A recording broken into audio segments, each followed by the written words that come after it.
नमस्ते दोस्तों, आज आपके लिए मैं लाई हूँ बहुत ही टेस्टी और देसी स्वाद वाली अरबी की सब्जी, जो हम बनाएंगे पीले सरसों के मसाले के साथ। चलो स्टार्ट करते हैं।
पीली सरसों वाली अरबी की सब्ज़ी आपको कैसी लगी?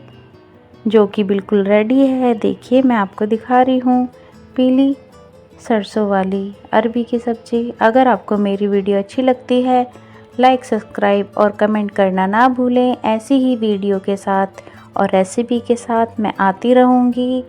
गोलू होम किचन आपके साथ ऐसी ही रेसिपी शेयर करती रहेंगी। Bye bye.